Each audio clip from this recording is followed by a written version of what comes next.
Bienvenidas y bienvenidos a este espacio de intercambio y de reflexión.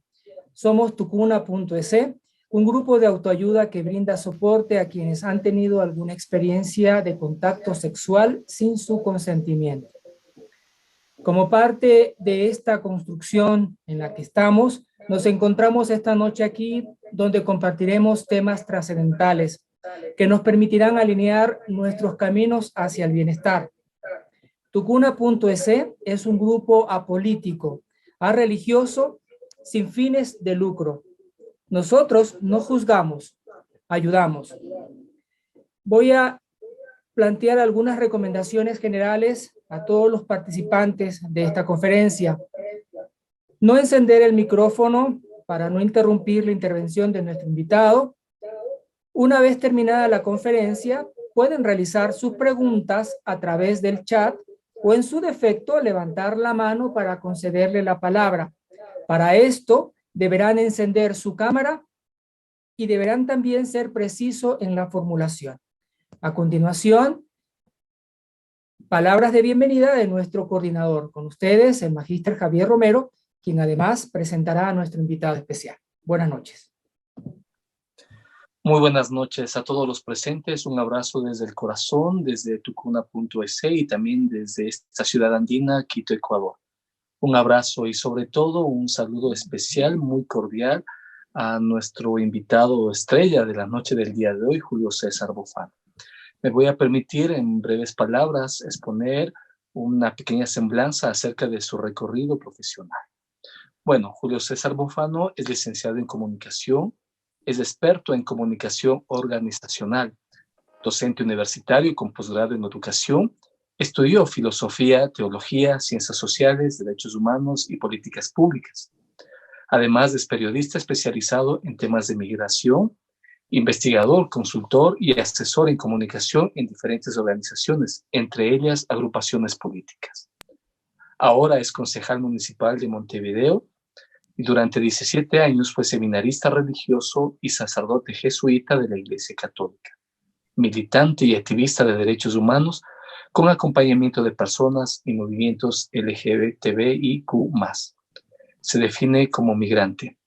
Julio César Bofano, nuevamente, bienvenido, estamos a tus órdenes. Muchas gracias.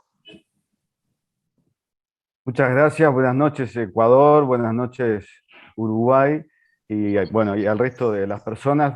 Las personas que somos migrantes nos definimos migrantes para toda la vida y por eso la presentación termina con esa definición. Y les invito a empezar escuchando una canción de un argentino que ya no está más, Gabo Ferro, que se titula Lo que te da terror. Lo que te da terror te define mejor. No te asustes, no sirve, no te escapes. Volve, toca, míralo dulcemente esta vez, que hay tanto de él en vos, pero hay más de vos en él.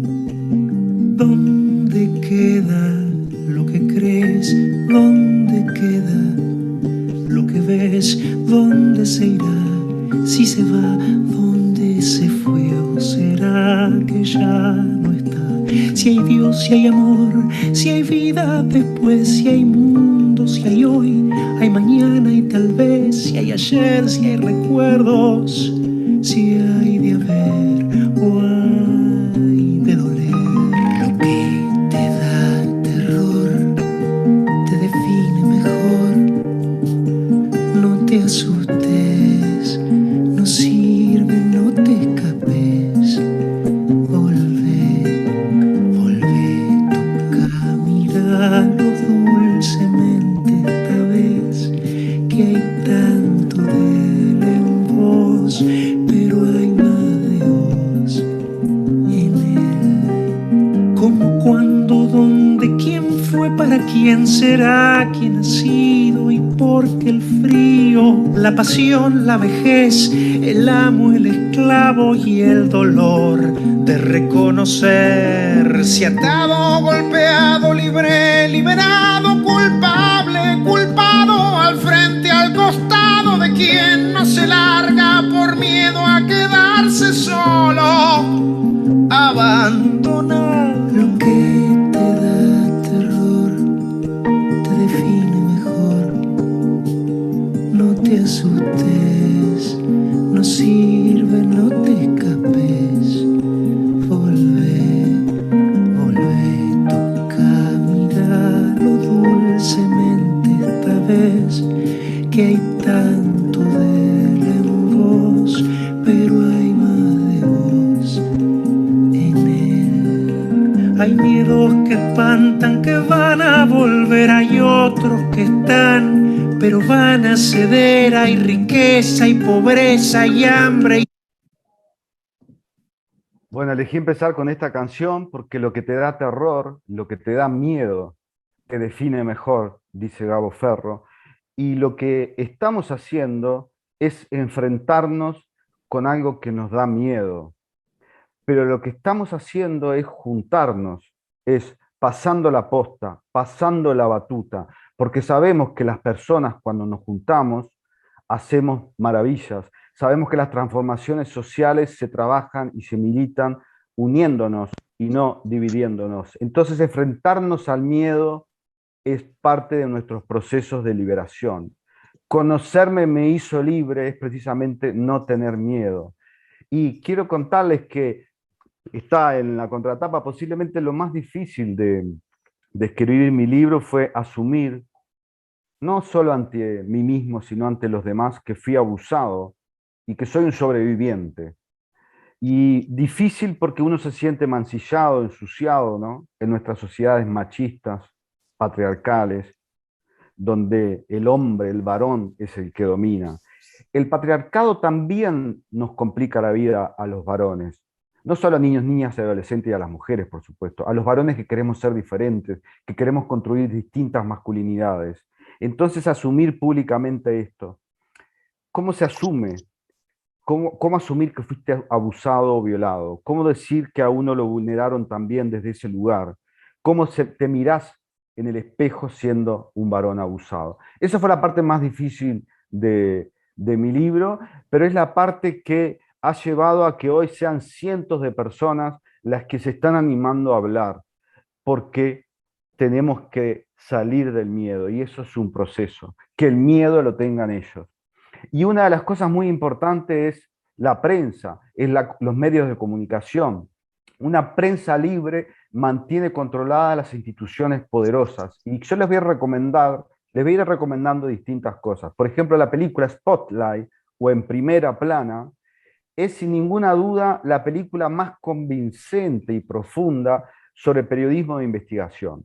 Con una excelente narración, se sumerge en el trabajo del equipo de investigación del Boston Globe sobre uno de los crímenes más notorios de nuestro tiempo, que es el encubrimiento y la tolerancia sistemática de miles de abusos sexuales y de pedofilia por parte de la Iglesia Católica. Entonces, en momentos donde los periodistas de investigación están bajo fuego en todo el mundo, esta película funciona como un tutorial público sobre por qué este tipo de periodismo en profundidad es tan importante para la democracia y la rendición de cuentas. No se olviden que yo soy comunicólogo, en primer lugar, y docente universitario. Por eso quiero empezar por la parte de comunicación. Pero sobre todo soy un militante de los derechos humanos. Entonces, vamos a la Declaración Universal de los Derechos Humanos, de 1948. Artículo 18 y siguientes.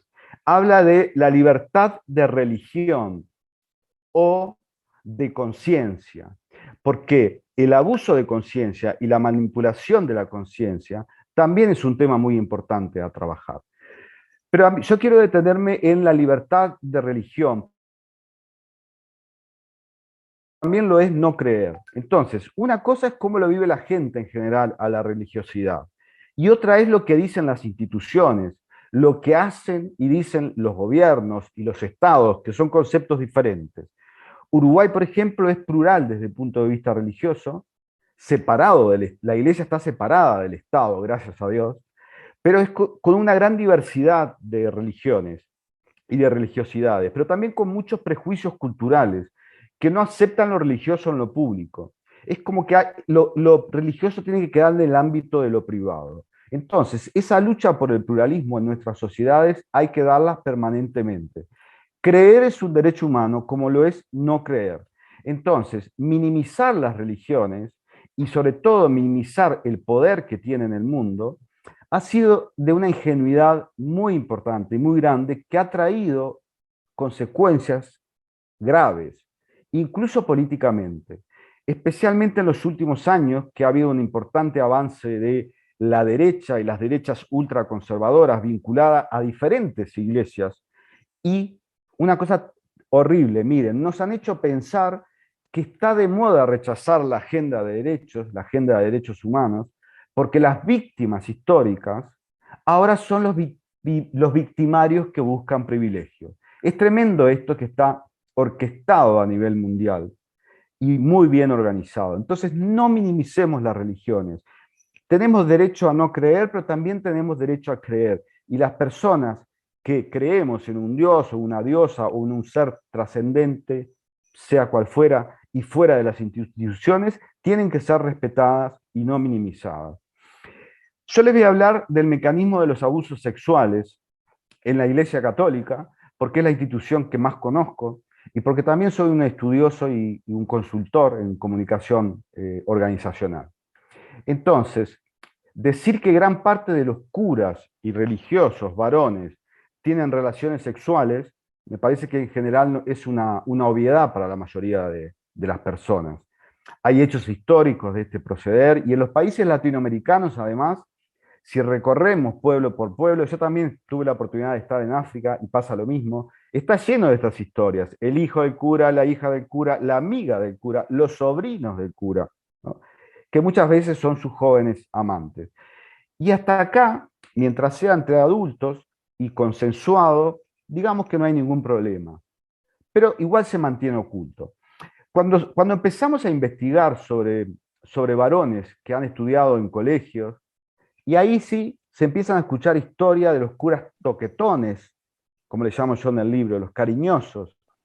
Y es cierto que hay curas que han abusado de decenas de alumnos o parroquianos sin salir jamás de ese colegio o parroquia. A otros, y en general es la política que usa la Iglesia Católica, la jerarquía de la Iglesia Católica en la actualidad, los van trasladando de un lugar a otro, de ciudad a otra, o de países, y ahí van dejando grabado en el alma y en la memoria de la víctima las consecuencias de esos abusos. Y sí, hay muchas investigaciones que yo mismo he hecho para el libro, que pueden hacer ustedes, que hace la prensa que investiga, que hizo Martel, el periodista francés, en su libro Sodoma, años de investigación, un libro que recomiendo especialmente, es enorme, ahí sí que da cifras, datos, nombres. Y también recomiendo el libro Pederastia en la Iglesia Católica de Pepe Rodríguez de España. Ahí también van a encontrar nombres, apellidos, denuncias en varios países. En Uruguay no ha saltado, en Argentina no ha saltado. En Argentina no ha saltado, ¿saben cuántos casos hay en Argentina de denuncias? 70 y algo. En Argentina, que estamos hablando de más de 40 millones de habitantes. Y no ha saltado por todos los acuerdos y mecanismos que tiene la Iglesia Católica vinculada al Estado. También es cierto, y hay que decirlo, que hay un folclore con esto, ¿no? Los chistes y los chismes de curas, ¿no? Que funcionan para hacer pasar todo esto como una exageración, ¿no? Y que hace que desde hace muchos años ha saltado a la luz y es una realidad dura, pero que también ha saltado a la luz como excepciones, pero de a poco van empezando a verse en varios países que no son tantas las excepciones, en realidad son muchísimos más los casos. Entonces, una verdad conscientemente ocultada por los sacerdotes y religiosos protagonistas, por sus superiores u obispos, y casi siempre también por las víctimas. Y vamos a ver por qué las víctimas también ocultan esto. Desde el punto de vista académico, quiero decir que es un tema muy difícil de investigar, precisamente por la política de barrer bajo la alfombra, ¿no? Pero existen investigaciones. Hay, por ejemplo, una investigación de la Universidad de Salamanca, de la parte de psicología y sexualidad de la universidad en España, de la cual resulta que 3 millones de varones han sido abusados en España y 4,5 millones de mujeres mientras eran menores de edad. Y un porcentaje importante de esos abusos se los lleva la Iglesia Católica Apostólica Romana. Y acá las víctimas de los curas y religiosos y otros varones vinculados a la Iglesia Católica son en su mayoría varones. Yo digo en mi libro lo siguiente: entiendo que en toda organización hay una resistencia importante cuando alguien la enfrenta con estas verdades en la cara. Te sentís ofendido. Son temas que no sabés cómo lidiar. Está en juego la sacralidad, la autoridad, el prestigio. Lo más simple y cobarde es negarlo. Es decir, que se trata de una conspiración. Recomiendo en internet, busquen No se lo digas a nadie, un documental polaco sobre el abuso sexual en la Iglesia Católica en Polonia. Hay un momento en que los obispos declaran que es mentira, por supuesto, ¿no? Y que plantean eso como una conspiración contra la Iglesia Católica. También recomiendo la película chilena El Club, hay una serie con el mismo nombre, El Club, el Netflix, para quienes tienen Netflix. Relata una historia centrada en un grupo de sacerdotes criminales ocultos en un pueblo, porque los abusadores y los pedófilos son criminales. Es así como funciona el sistema, tal como lo van a ver en esa película. También recomiendo Examen de conciencia. Supongamos que fuera una conspiración, como dicen los obispos polacos. ¿No debería igual investigarse desde el punto de vista organizacional? Estamos hablando de delitos. ¿Qué significa que se encubra, que se niegue, que se tapen estos hechos cuando está ampliamente demostrado en decenas de investigaciones? Yo también puedo dar testimonio de eso. Te piden encubrir por un concepto erróneo de imagen institucional. Y lo que más les preocupa no son las víctimas, son las arcas, los millones y millones y miles de millones de dólares que han gastado y seguirán gastando por las denuncias, por los arreglos que hacen con las familias, por ocultar esto. Y esto sigue pasando. Importa más el prestigio de la institución y de algunas personas que la representan que las víctimas y los sobrevivientes. Y vuelvo al libro de Pepe Rodrigo, saliéndome del mío. Pepe Rodríguez dice que esta ceguera eclesial, junto a una paranoica visión de la sexualidad, llevó a instituir una represión como norma social y la prohibición de impartir una educación respecto a esta faceta fundamental de la dimensión humana, que es la educación sexual y afectiva. Y esto trae como consecuencia que muchas personas viven la sexualidad cosificada y genitalizada, cuando es mucho más amplio y más rico. Y hay muchos teólogos y teólogas que piden revisar esto, pero no se logra, no les dan la oportunidad. La mayoría de los planteos de la defensa de las jerarquías de la Iglesia Católica tienen bases bíblicas sacadas de contexto. Y un texto fuera de contexto es solo un pretexto. Entonces, esto que debería ser obligatorio tener y aportar los conocimientos científicos y psicosociales que tenemos. Porque estamos hablando de hacer cosas con y para las personas. Habitualmente, cuando se habla de delitos sexuales contra menores de edad, se usa el término de pedofilia. Pero la mayoría de los curas no son pederastas, son abusadores sexuales. Y no es solo una cuestión de aclarar conceptos, que creo que esto también es fundamental, y en el libro lo voy explicando. Es fundamental para poder valorar la causa básica del entorno del delito sexual.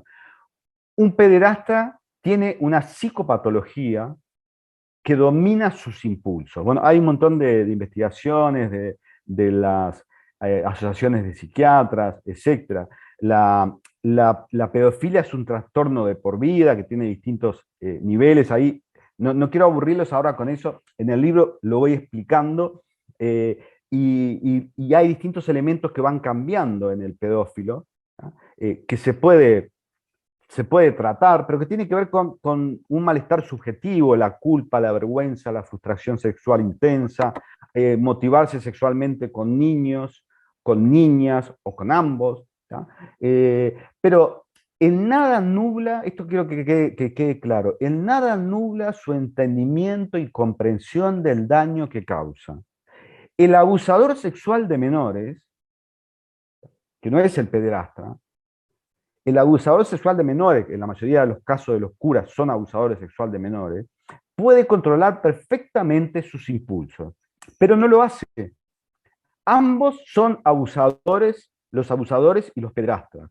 No es que sean enfermos, como dicen, son personas que delinquen conscientemente, con total impunidad, sin vergüenza, son cobardes que buscan el placer sexual con menores de edad porque no se atreven a buscarlo con otra persona adulta. Y generalmente lo hacen con menores, según los estudios, de 13 años, entre 7 y 13 años, pero hay de todo. Algunos prefieren a varones, otros a niñas y otros a ambos por igual. Cuando el sujeto que abusa sexualmente de un menor es un cura o un pastor, ¿no?, la conducta resulta doblemente perversa. En primer lugar, porque el abuso se comete de una posición de poder. El tema del abuso de poder es muy importante. Posición de poder y confianza que tiene, porque quien tiene un poder indiscutible sobre el menor victimizado, traicionando a todas las personas implicadas, y precisamente por el rol que juega, logra que su delito se silencie bajo la sumisión que ancestralmente se le rinde al poder. En segundo lugar, quiero decir, como el delito es grave, porque es guía y espejo ético de una comunidad.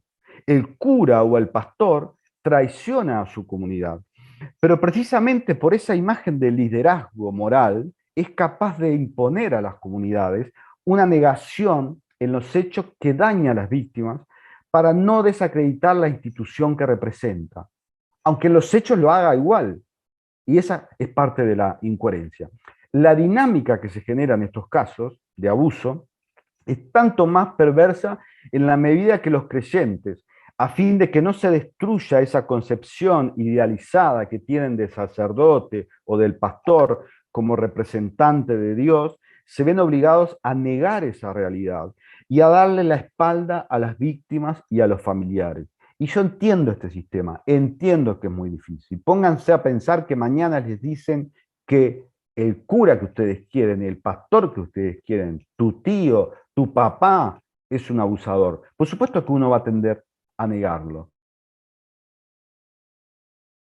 Los adolescentes, no solo porque son sujetos de derechos, sino porque por algo y de algún modo van a buscar la forma de comunicarnos que algo está pasando. Negar y silenciar es la única manera que suelen encontrar, no solo las jerarquías eclesiales, sino también las comunidades de creyentes, lamentablemente, para recuperar o para creer que recuperan esa autoestima colectiva de una honestidad de la que carecen en realidad. A lo sumo se forman dos bloques, digamos, ¿no?, que son irreconciliables, divide y reinarás. Los que creen que es verdad y los que no creen, aunque les muestres las pruebas en la cara. Pero somos y estamos siendo el tercer bloque, conformado por cada una de las víctimas y sobrevivientes. Aunque lo más común es que la víctima lo calle, lo sufra en silencio, que la familia no le crea. Y deberán pasar muchos años para que pueda adquirir el valor para decírselo a sí mismo y enfrentar al delito y sus efectos, y al delincuente, por muy sacro que sea el sujeto en cuestión. Yo cuento en mi libro que empecé mi vida de nuevo a los 9 años, después de haber sido abusado y violado, y lo bloqueé, lo negué, hasta que tuve 30 y pico y empezó a salir y empecé a hacer terapia. Y voy contando todas las terapias por las que tuve que pasar. En la mayoría de los casos de abuso sexual queda enterrado en el mundo subconsciente, aunque dejando huellas y consecuencias con las que deberemos vivir toda la vida, en cada aspecto de la vida cotidiana.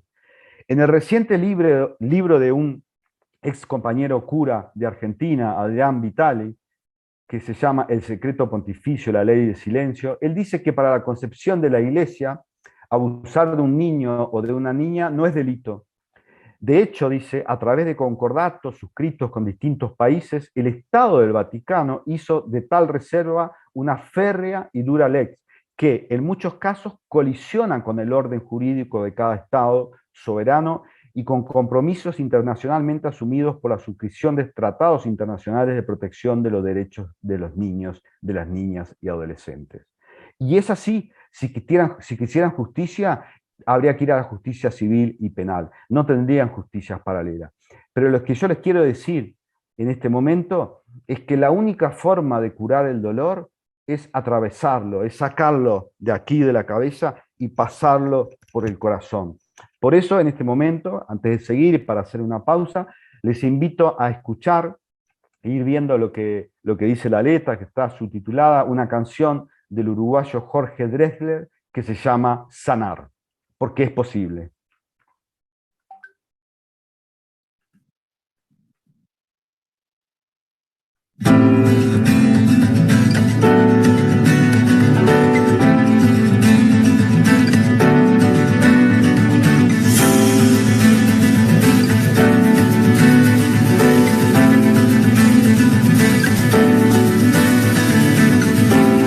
Las lágrimas van al cielo y vuelven a tus ojos desde el mar.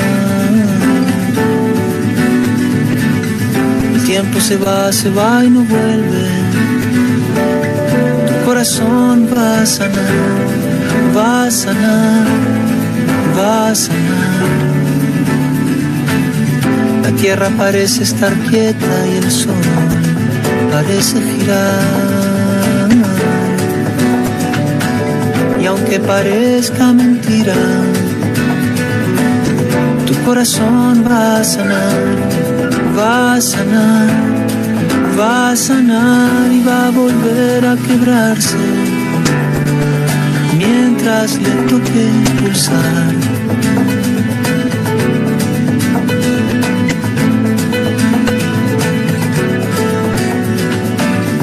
Y nadie sabe por qué un día el amor nace, ni sabe nadie por qué muere el amor un día.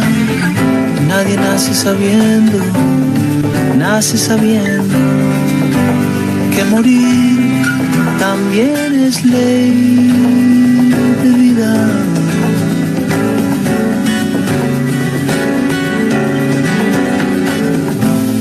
Así como cuando enfríe van a volver a pasar los pájaros en bandadas.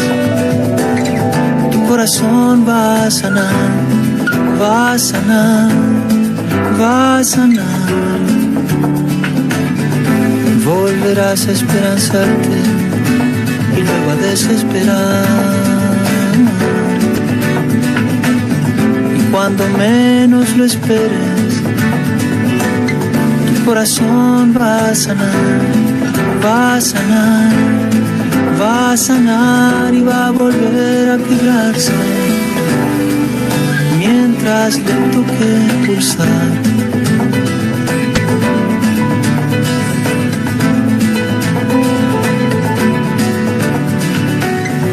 Nadie sabe por qué un día el amor nace, ni sabe nadie por qué muere el amor un día.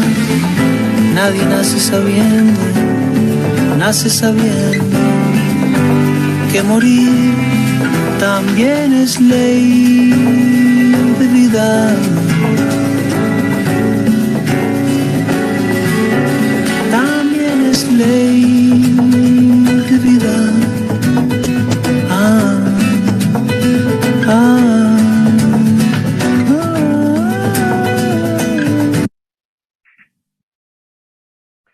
Bien, es posible sanar, es posible atravesar ese dolor, pero hay que trabajar mucho sobre uno mismo.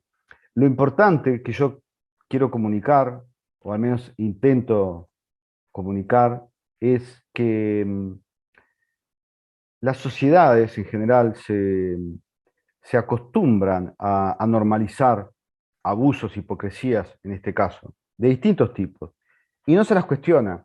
Y cuando viene alguien y les dice, che, ponete a pensar en esto, ¿no?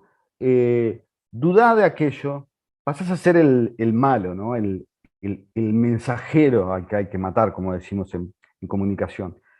No normalicemos lo injusto, no normalicemos que haya niños, niñas y adolescentes que sigan siendo víctimas de abuso, de trata, que haya personas viviendo en condiciones infrahumanas, que haya pueblos originarios con los derechos vulnerados, que haya personas que no tengan que comer.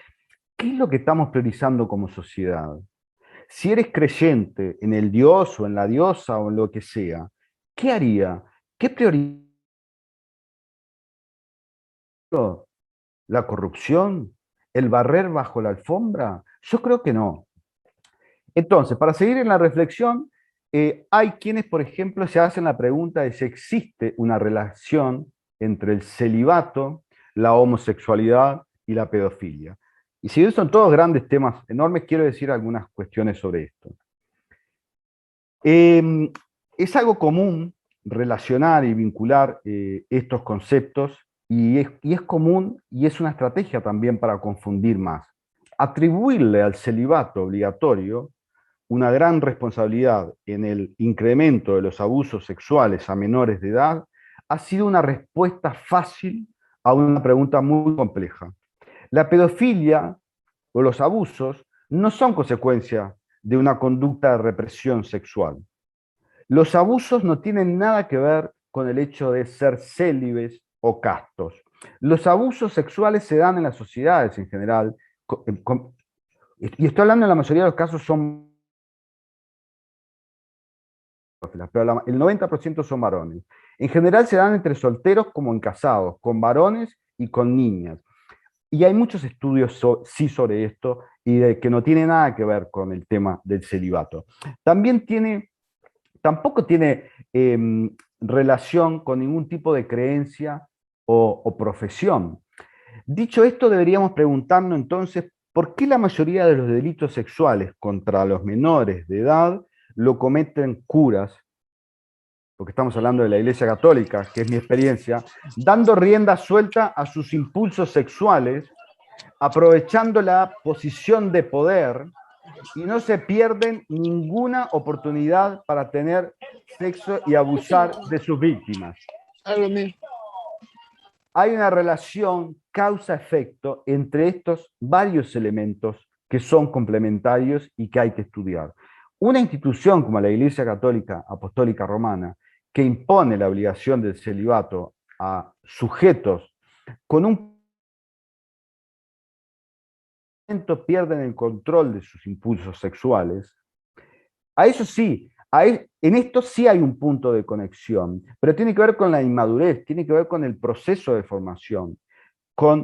Y en esto, y por esto yo le llamo cobardes, no es el celibato la causa del problema, porque no produce el mismo efecto en todo el clero o en todos los pastores. Hay un montón de curas y de pastores y de gente maravillosa y que hace cosas buenísimas, ¿no? Lo produce en otras personas, entonces no tiene que ver con el celibato. Pero sí cumple con un perfil psicológico de fragilidad psicológica, de fragilidad psicosocial. Y todo eso lo convierte en determinadas estructuras de personalidad en el detonante que lleva a agredir sexualmente a menores. Pero es un tema que, menores de edad, es un tema que hay que profundizar. Pasaron siglos, como digo yo en mi libro, para que la Iglesia Católica Apostólica Romana reconociera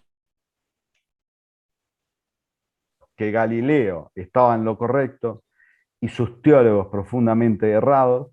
Lo mismo podemos decir de tantos temas, pero pensemos ahora en este aspecto que quiero dejar al menos como idea. La visión negativa de la sexualidad que se sustenta en que la abstinencia sexual es imprescindible para la perfección personal y espiritual, y que además es posible practicarla de por vida. Ibáñez, un investigador y psicólogo chileno, se pregunta, ¿cuál es el grado de verdad que tienen estos supuestos o que estos supuestos poseen a la luz de la ciencia psicológica contemporánea? Preguntémonos eso. Obispos, pregúntense eso. Yo les digo a los obispos, ¿quieren que discutamos esto? Yo encantado, vamos a discutirlo, vamos a conversar. Desde el punto de vista de la teología bíblica, de la teología clásica, desde el punto de vista de la moral, desde el punto de vista de la ética, desde el punto de vista de la ciencia, estudien, investiguen. La propensión a los abusos sexuales o religiones sigan satanizando la sexualidad, ¿no? Percibiéndola como un mero ejercicio de la genitalidad, y mantengan una visión de superioridad del clero de los pastores, elegidos de Dios, ¿no? Yo fui un elegido de Dios, Dios me eligió, a mí me hicieron creer eso, Dios me eligió para ser cura. Y ese sentimiento te hace sentir un poder impresionante que, usado mal, podés hacerle muy mal y mucho daño al resto y a las demás personas. La superioridad del clero y de los pastores por ser elegidos de Dios sobre el resto de las personas es un tema que tenemos que trabajar también y seguir analizando. La iglesia actual tiene profundas carencias estructurales que dañan a muchas personas, carencias que no desaparecen con negarlas, que lo único que se ha hecho hasta el día de hoy, se niega, se siguen negando que estas cuestiones pasen. La Iglesia Católica se defendió argumentando, por ejemplo, que esto pasa también, ¿sí? Estos delitos suceden en el resto de la sociedad, pero no tienen justicias paralelas. Necesitamos iglesias y religiones con criterios psicosociales, modernos y actualizados, con transparencia, con honestidad, con justicia, porque tienen una posición privilegiada, si quieren tenerla, para reducir el daño. Pero hasta hoy no ha mostrado el menor interés en cambiar algo de verdad. Independientemente que yo vivo diciendo de la cantidad de gente maravillosa y que hace cosas maravillosas por los demás en todas las iglesias y que creen de buena voluntad. Yo estoy hablando acá del sistema, el sistema opresor. Los pastores y los sacerdotes que abusan sexual y económicamente, porque el tema económico es todo otro tema del que habría que entrar también, no lo hacen porque son pastores o sacerdotes, lo hacen porque pueden y porque usan ese rol. Y precisamente porque son pastores y sacerdotes, tienen más acceso. En la vida civil, en la sociedad común, tendrían el mismo perfil de personalidad, pero les resultaría mucho más difícil encontrar víctimas tan fácil y sumisas como lo es dentro de las iglesias. Los sacerdotes, por ejemplo, que violaron a cientos de monjas, no eran una excepción. Eran solo varones que hicieron dentro de la iglesia lo mismo que hubiesen hecho en la vida común y civil, solo que el poder asociado a su estatus clerical facilitó y facilita a los depredadores, porque son, y en eso son expertos en detectar las vulnerabilidades, y van dejando víctimas por todos lados. El Secreto Pontificio, el libro La Ley del Silencio de Adrián Vitali, que está saliendo ahora en estos días, ex compañero, ex cura, tenemos un grupo de ex curas en Uruguay, pero también hay por toda América Latina, dice que habría que prohibir la confesión a los niños y a las niñas, porque ahí, él dice, si el niño y la niña tienen algo que no le puede contar a los padres, porque muchas veces los depredadores sexuales captan en la confesión determinadas cosas. Es un tema interesante para analizar. La jerarquía conoce perfectamente toda esta cruda realidad. En consecuencias criminales para poder seguir disponiendo de los recursos humanos para cubrir los puestos de trabajo que necesita para esa estructura permanente. No olvidemos que son multinacionales con un gran poderío económico. Esto no quita la cantidad de gente de buena voluntad y que cree de verdad y que quiere hacer un mundo mejor. Entonces, decidí de qué lado querés estar. Dime qué imagen de Dios o de diosa tienes y te diré quién eres. El Jesucristo en el que yo creo no dudaría un instante de estar del lado de las víctimas.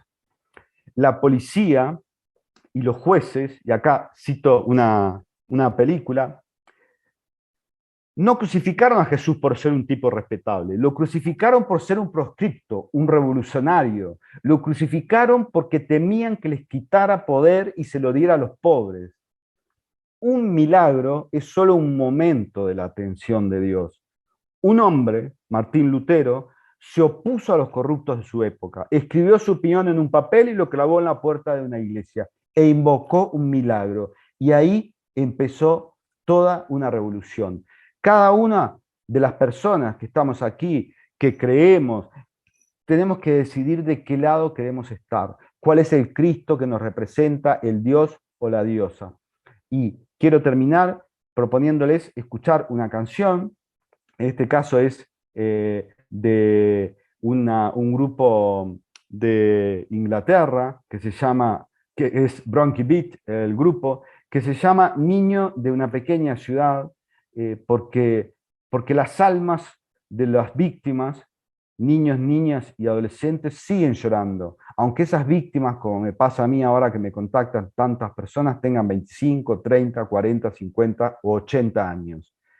Es algo con lo que vamos a vivir toda la vida, pero depende de nosotros ser ese tercer bloque, ese tercer poder, y unirnos para acompañar a las almas de todas estas víctimas de abusos sexuales que siguen existiendo. Así que los invito a escuchar esa canción y después seguimos conversando. Niño de una ciudad pequeña.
Bueno, esta canción la utilizo en el capítulo 20 de mi libro, que fue el capítulo más difícil de escribir, que se llama Atravesar el dolor.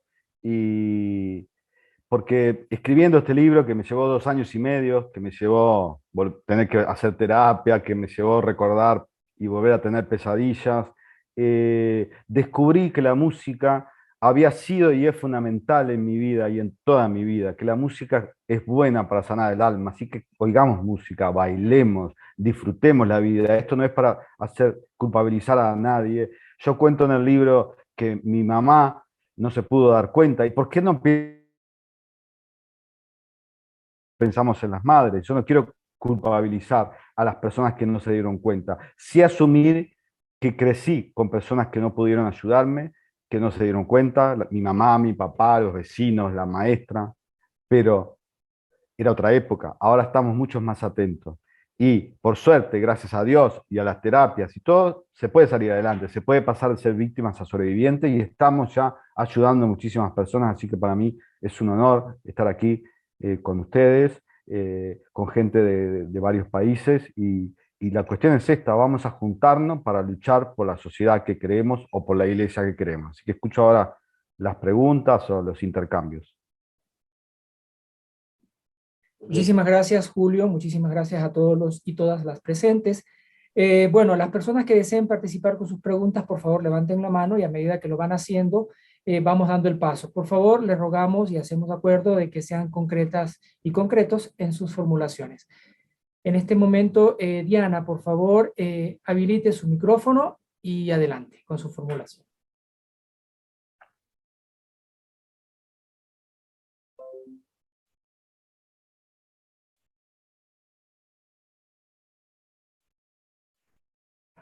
Bueno.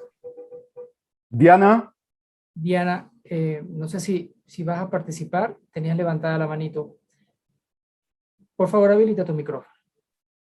Buenas noches, no, perdón, estaba aplaudiendo nomás, no estaba levantando la mano. Perdón. Okay. Gracias, Diana. Gracias, Diana.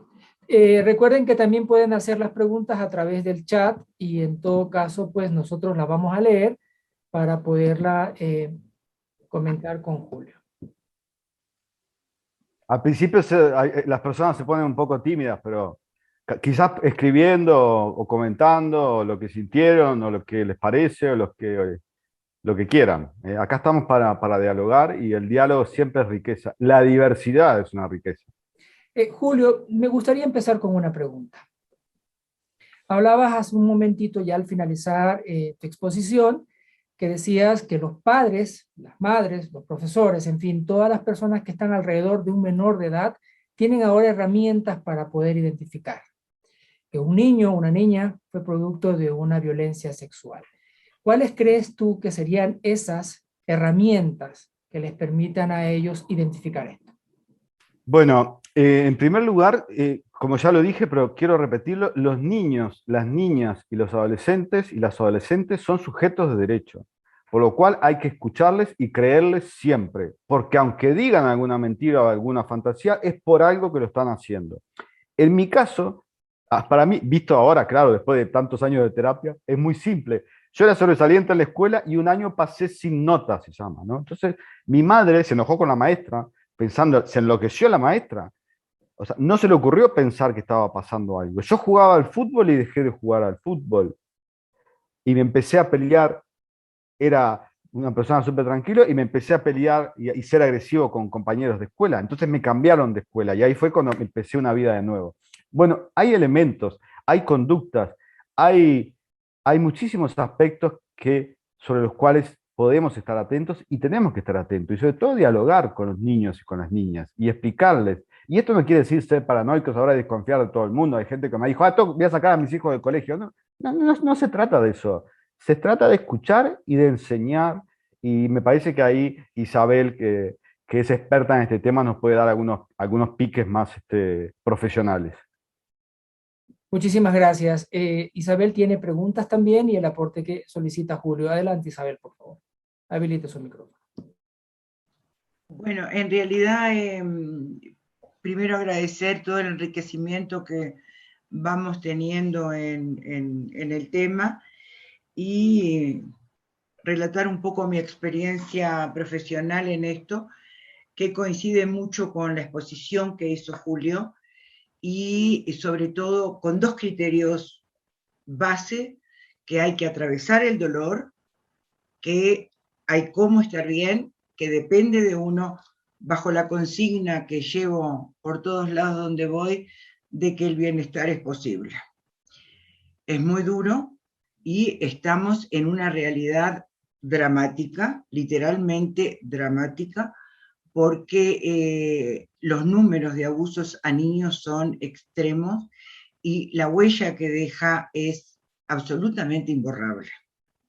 Entonces, a partir de una clínica y de una especialidad que no busqué, pero que la vida te va llevando, he podido construir algunos corpus conceptuales que me parecen muy interesantes. Pero sí es posible estar bien y sanar.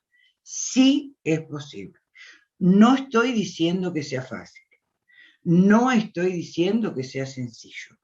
Pero en lo que me es personal, cuando la gente lo quiere hacer y hay un compromiso por lograrlo, los resultados son absolutamente increíbles.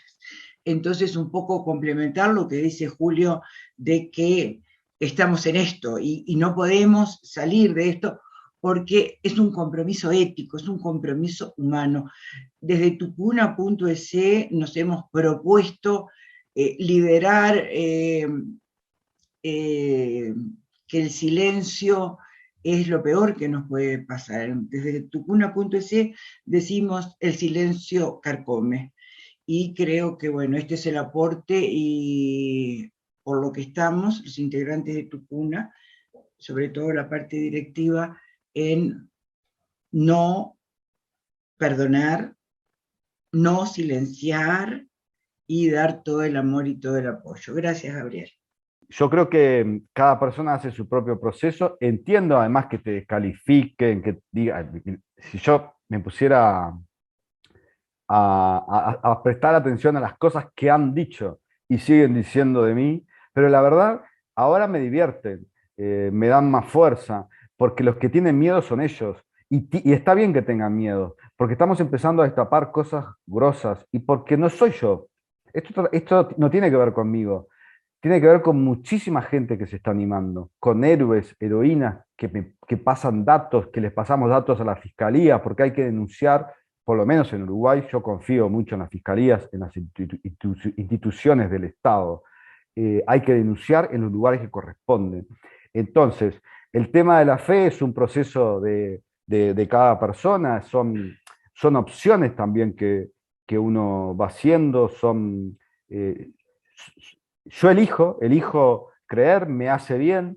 A mí hay gente que me dice: vos que sos tan inteligente y crees en Dios, o sea, eso es minimizar la creencia, pero entiendo que te dejen de lado porque es parte de la estrategia, que te cierren puertas, que inventen cosas, que no puedan creer en lo que te pasó, o que no quieran creerlo, o porque no tengan o no tienen las herramientas, pero estamos construyendo juntos y juntas, o pensando en construir una sociedad mejor y en dar más herramientas a las personas para estar atentos a esto que estamos viviendo, que lo seguimos viviendo, y que es muy grave, y que por lo menos en Uruguay, en Argentina, no se ha destapado nada, y bueno, y de a poco se empieza como a destapar.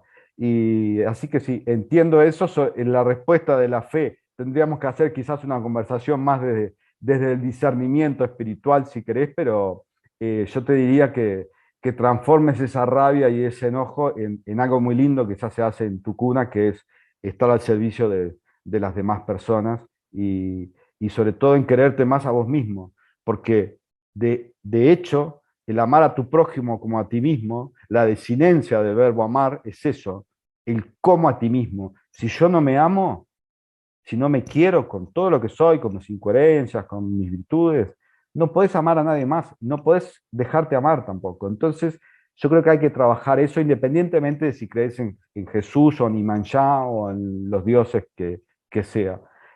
Trabajar en el amor hacia uno mismo para poder amar y dejarse amar.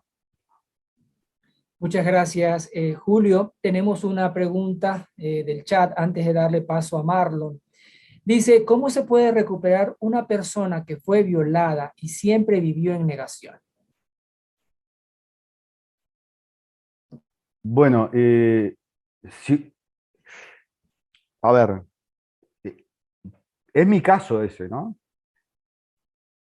Yo lo bloqueé cuando tenía 9 años y me cambiaron de escuela y para mí era un tema que no existió. De hecho, en el capítulo 20 el subtítulo es el abuso sexual, forma parte de las listas de algo que nunca, las cosas que jamás sucedieron. Y hay investigaciones de psicología que dicen que hay un promedio de edad de 30 años donde una persona puede bloquear esto. Que no es que sabes y te olvidas, no existió. Entonces, si no existió, tiene que haber algo, tiene que haber, como pasó ahora, el libro, ¿no? Yo escribí este libro pensando, no en la parte más escandalosa, que eso lo cuento para que se entienda mi proceso. Escribí este libro pensando, ojalá ayude a alguien. Y hay personas que me han dicho, pero hasta una señora de 80 años, mirá, hasta que no leí tu libro no me di cuenta que yo también había vivido esto. Y ahora hay cientos de personas. Y por eso que estoy diciendo que vamos a hacer una fundación en Uruguay para acompañar esto con profesionales. Porque, pero esa es la primera etapa, ¿no? Decírtelo, sí, a mí también me pasó. Y después, sin terapia, es muy difícil. Bueno, por supuesto que con mucho amor y el amor de verdad, el abrazo de verdad, el cariño, ese cariño que sana, que lo tenemos a veces en muy pocas personas, en la familia o en los amigos y en las amigas de toda la vida. Pero hay que empezar por reconocerlo, ese es el primer paso. Muchas gracias. Otra pregunta del chat dice, ¿cómo acompañamos espiritualmente y psicológicamente a una persona víctima de abuso? Bueno, es más como para Isabel, pero a ver, no, yo acompaño, he hecho mucho trabajo en lo que es la pastoral de la diversidad, pero que tiene más que ver con aceptarse gay, lesbiana, transexual, ¿no? Aceptarse desde la religiosidad, es decir, creer que, porque la iglesia está concebida porque Dios los creó varón y mujer en un texto del Génesis escrito hace más de 3000 años y para otros contextos y con otras interpretaciones, está concebida para la heterosexualidad. Todo lo demás es pecado. Es muy irónico esto porque después sabemos lo que se vive adentro. Pero entonces yo he hecho un proceso de acompañamiento en liberarte, aceptarte. Si crees en Dios, bueno, Dios me hizo así, yo soy gay y Dios me creó así y me quiere así. Bueno, ese es parte del proceso que hay que hacer. Y eso es un modo de acompañar espiritualmente. Pero no necesitamos la autorización de ninguna institución para ser lo que somos. Después, psicológicamente, bueno, ahí depende. Yo empecé porque me recomendaron, yo dije, tengo que hacer terapia inmediatamente. Y tenía 33 años, y dije, tengo que hacer terapia. Yo creo que la terapia es fundamental y después depende de la terapia. Yo empecé con análisis transaccional, que explico en el libro lo que es, porque estaba vinculado a la comunicación y en Italia es bastante conocido. Yo estaba en Italia y después seguí con todos los tipos de terapia y seguiré.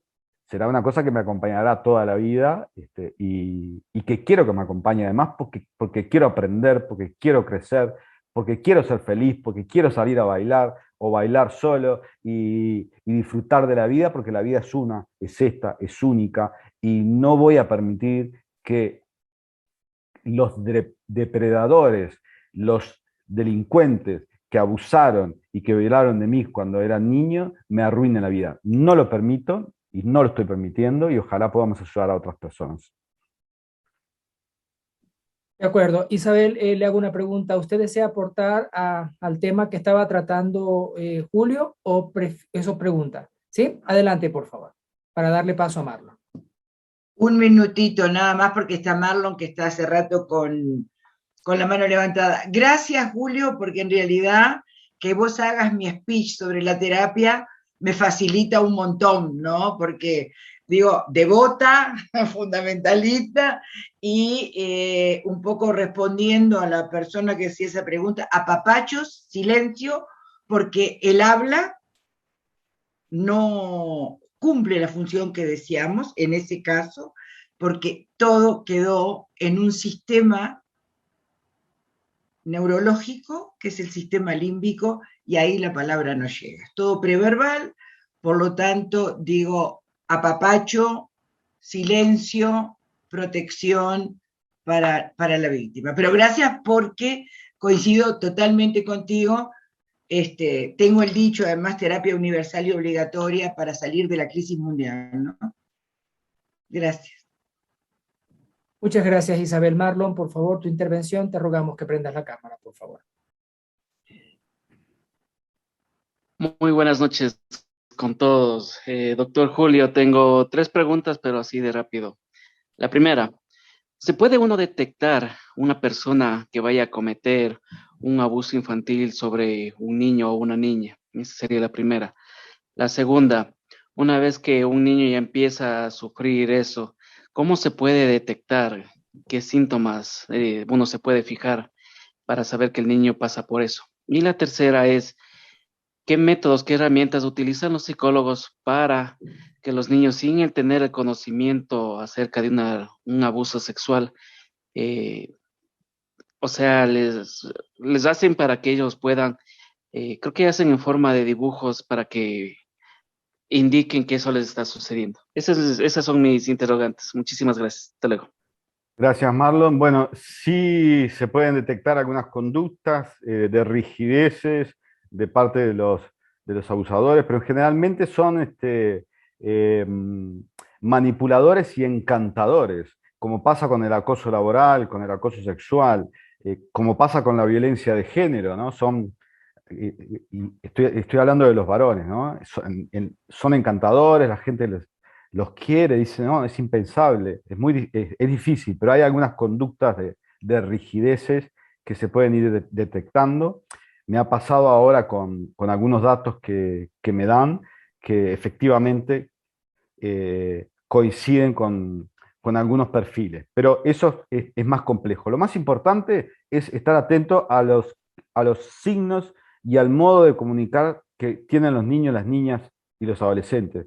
No solo porque ahora hay muchísimas más herramientas, sino porque el abusador trabaja sobre la conciencia, trabaja sobre la culpa, sobre el que no se entere nadie, el que si se enteran va a ser tu culpa. Cuando yo enfrenté a uno de mis abusadores, que surgió haciendo terapia surgió que no solo había tenido el abuso y la violación de los 8 o en ese periodo, sino que había habido otra entre los 4 y los 5 años. Cuando yo fui a Paysandú, a mi ciudad, a enfrentarlo, ¿saben lo que me dijo? A vos te gustaba también. Yo tenía entre 4 y 5 años, sorete, decimos acá en Uruguay. Es decir, juegan con eso, juegan con que los niños y las niñas, con la manipulación, son expertos en eso, pero hay muchísimas herramientas.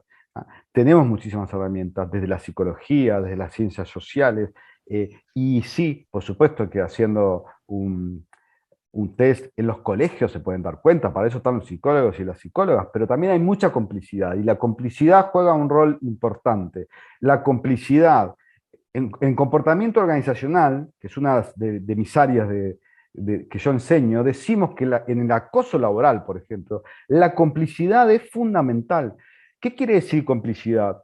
¿Que yo vi y me callé? No necesariamente. Quiere decir, no, a mí nunca me pasó. Eso es impensable. Es relativizar, es minimizar. Entonces sí, hay muchos aspectos que se pueden ir detectando, y por suerte la psicología ha dado avances enormes y podemos googlear, es decir, tenemos tantas facilidades ahora con las tecnologías de la información y comunicación, y detectar si hay comportamientos, cambios bruscos en los niños, si se empiezan a orinar, si, no sé, yo jugaba al fútbol y dejé de jugar, bueno, ahí estar atentos a que algo está pasando, ¿no?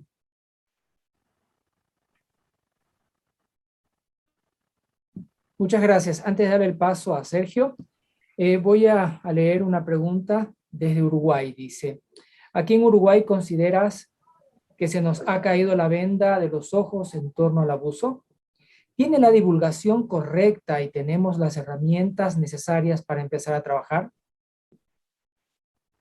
Bueno, en Uruguay lamentablemente, no, por supuesto que no se nos ha caído la venda, no ha saltado nada todavía, porque Uruguay es chico, porque nos conocemos todos. Ahora hay héroes y heroínas que se han animado a denunciar, a decir públicamente, con un cura en el interior, con otro cura en otro lado, con un poderoso empresario. En Uruguay el delito del abuso sexual prescribe a los 10 años, tipificado además como atentado violento al pudor. En algunos casos, 15. ¿No? Y el plazo empieza a correr cuando la víctima cumple 18 años. En otros países es considerado un delito de lesa humanidad, es decir, un atentado a la humanidad. Los estados son responsables de esto también. La legislación y respuestas a la violencia sexual de niños, niñas y adolescentes. Para mí es un gran debe que tenemos desde la perspectiva de derechos y considerando en general eso que decía, ¿no? Que asumir que fuiste violado sexualmente o abusado lleva un promedio de 30 años, ¿no? Luego pasar a ser un sobreviviente es toda otra historia bueno, que la cuento y que he ido diciendo de las terapias y todos los procesos en los que uno tiene que llevar. Pero en Uruguay no ha saltado nada todavía, eso se los aseguro. Muy bien, Sergio, por favor, puedes encender tu micrófono y realizar tu intervención. Acá con el licenciado Julio es un punto muy importante. Vamos a hablar desde la antropología cristiana. Él toca un tema muy sensitivo en esa parte, donde él habla de la creencia que se le da cuando él ingresa al seminario, y eso todavía está a flor de piel, donde ese poder cristiano, esa antropología cristiana con la divinidad, el pecado, esta parte aquí de la antropología cristiana, hace que el individuo crea esa idea. Y eso es como muchas veces dice la doctora Isabel, ponerse una venda sobre los ojos, ¿ve? Entonces, ¿cómo este poder jerárquico, eclesiástico, trata de ir manipulando esa gran cantidad de gente, ese pueblo? Entonces ese pueblo llora. Entonces, ¿cómo ese pueblo llora y cómo esa figura de ese curita con esa sotana blanca, nadie le puede decir nada porque la iglesia salta? Porque es algo que sea una idea que se le implanta en el ser humano a decir de que somos elegidos, que son elegidos, cuando en realidad no. Y ahí es donde entra el tema de la sexualidad, porque Jesús, yo no creo, bueno, no me ha temado mucho a estudiar qué es la antropología, un poco de antropología, pero no a profundidad la antropología cristiana. Es como reprimir esa sexualidad, de donde están estos curas, estos seminaristas. Yo siempre me he preguntado cómo vamos a reprimir sexualidad cuando por naturaleza, por la biología, somos seres sexuales. A decirme de que Dios hace en mí, eso es como poner algo contradictorio a la naturaleza de lo que nosotros somos, ¿sí? Y eso lo que dice Julio de que la iglesia viene, eso es algo que nunca acabar. Entonces, hay muchas preguntas que hacían de que cómo vamos a ir detectando. Yo creo que la sociedad lo sabe, lo ve, pero los obispos, los párrocos, como se ve como una figura, no le podemos decir nada, y es justo el momento donde ya el pueblo tiene que quitarse esa ideología, que es un simple ser humano, simplemente que tiene una condición, entre comillas, con la condescendencia divina, ¿ve? Entonces yo creo que ahí es una parte que ya tocará, y ya llegará su momento donde eso va a explotar, va a salir a la luz. Y eso es que la iglesia ahorita tiene miedo de responder a esas acusaciones, de cómo enfrentarla, ¿no? Entonces ahí es que donde está el momento donde tenemos que abrir los ojos a frente a esa realidad. Y no solamente dentro de la vida eclesiástica, en todas partes, en la parte laboral, comunitaria, se da estos tipos de abuso. Entonces es una herida que marca, que se implanta en el ser humano, que lo lleva a tener un colapso mental, y es el momento donde esa persona por su propio medio de buscar una ayuda terapéutica. Muchísimas gracias. Buenas noches. Bueno, Sergio, tocaste muchos temas. Hay que tener fe y coraje para abrir los ojos y ver, dice Jesús. Y creo que la tenemos, que la estamos teniendo. Y que vos tocaste el tema de la antropología cristiana, pero desde una concepción que considera al hombre, y cuando digo hombre me refiero no me refiero al varón, considera al hombre como imagen de Dios. ¿Ya? Y esa concepción no es fruto de una deducción racional, ni de una inducción a partir de experiencias, es decir, son construcciones culturales. ¿Tá? Y entonces, desde ahí es que, gracias a que son construcciones culturales, que se pueden producir los cambios. Porque vos decías una de las cosas que tiene que ver con los objetivos que yo quiero plantear en las discusiones. Como sociedades nos acostumbramos a normalizar ciertas hipocresías. Nos cuesta, no nos cuestiona. A ver, en Uruguay, y pasa en otros lados, ¿no? Hay niñas embarazadas, adolescentes que desaparecen del interior del país por el tema de la trata. Las niñas embarazadas, ¿qué son? ¿Fruto del Espíritu Santo? No, son frutos de abusos.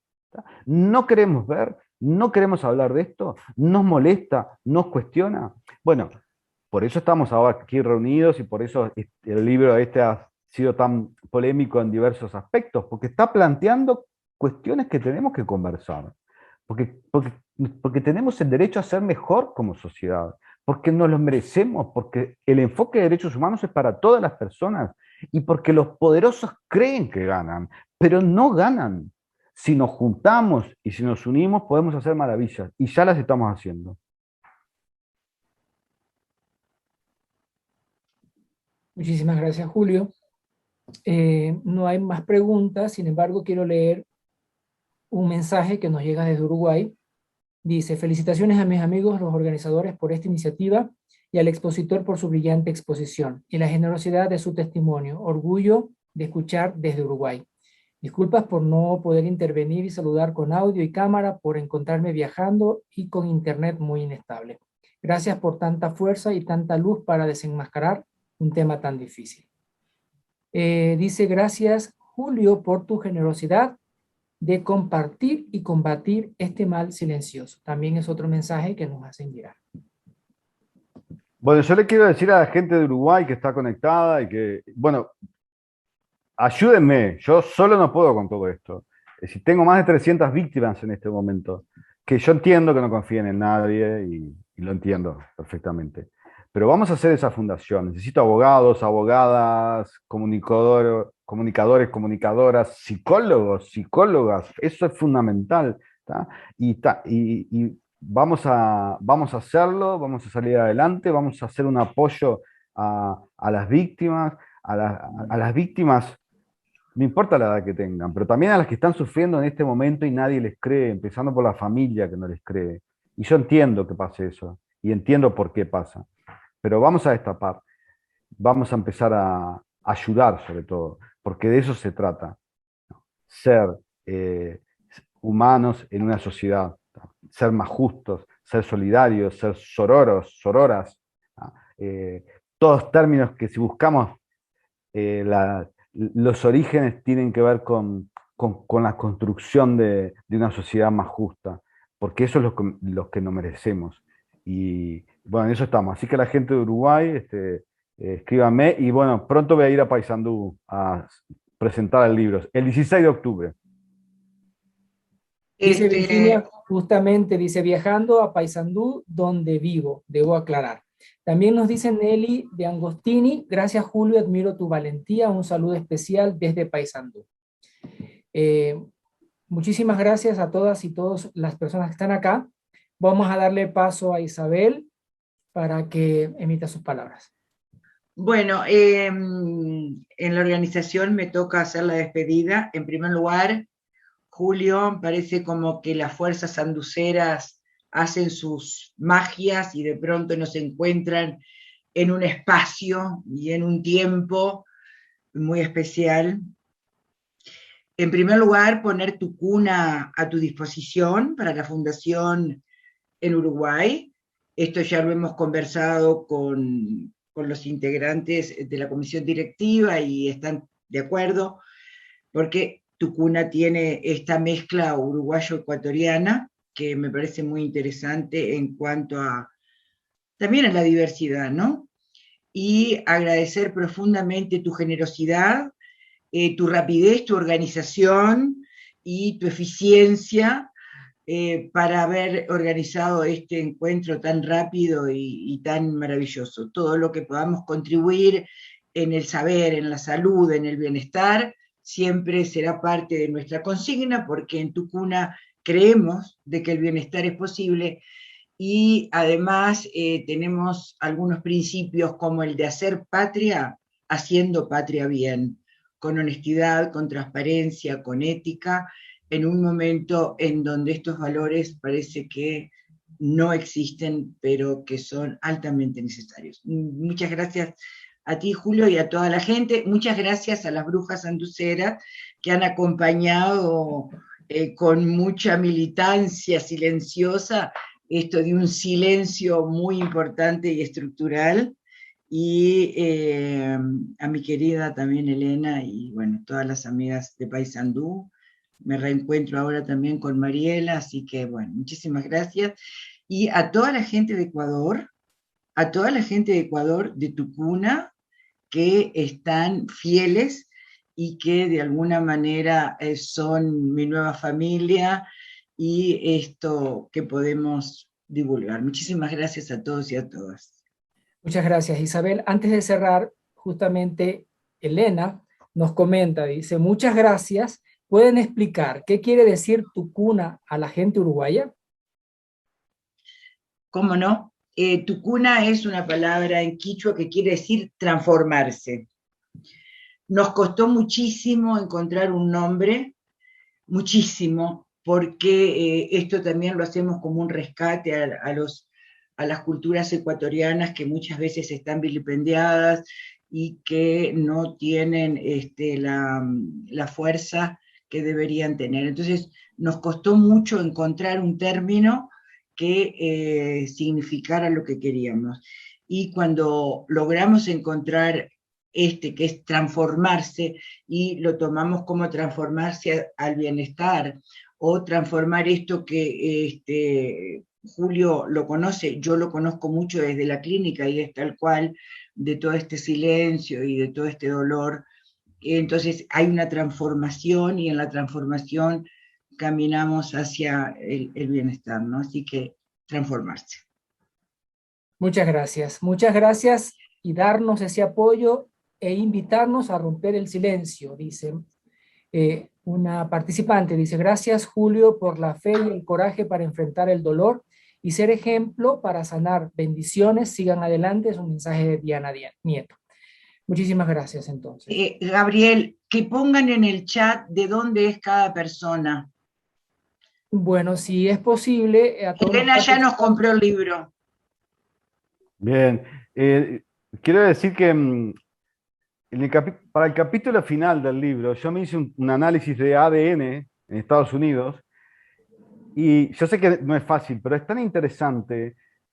Si todas las personas tuviéramos la posibilidad de hacernos ese tipo de test, darnos cuenta de la cantidad de cuestiones que tenemos en común. Acá hay gente de tantos países. Y quiero decir solo una cosa, que además, por supuesto, también tiene que ver con una canción, que es de Charly García, que se llama Inconsciente Colectivo, que además es todo un concepto de Carl Jung en psicología, que después googleenlo si no saben, que dice: Mama, la libertad siempre la llevarás dentro del corazón. Te pueden corromper, te puedes olvidar, pero ella siempre está. Y lo que quiere decir, lo que nos está diciendo Charly, yo uso esta canción para una clase, es que hay algo de profundo e igual en todas las personas independientemente de las culturas y de las construcciones culturales que vienen después, que es el concepto de libertad, que está en el inconsciente colectivo. Entonces luchemos por esa libertad, nos la merecemos. Así como yo digo que conocerme me hizo libre, bueno, cada una de las personas se merecen esa libertad y vivir felices, porque esta es la única vida que tenemos y tenemos que gozarla. Así que eso quería decir para terminar y agradecerles también por esta oportunidad. Muchas gracias, Julio. Muchas gracias a todas y todos los participantes. Estén pendientes de nuestras redes sociales porque seguiremos compartiendo más temas y más invitados con los que podamos trascender y asimismo construir este bienestar tan anhelado que nosotros buscamos.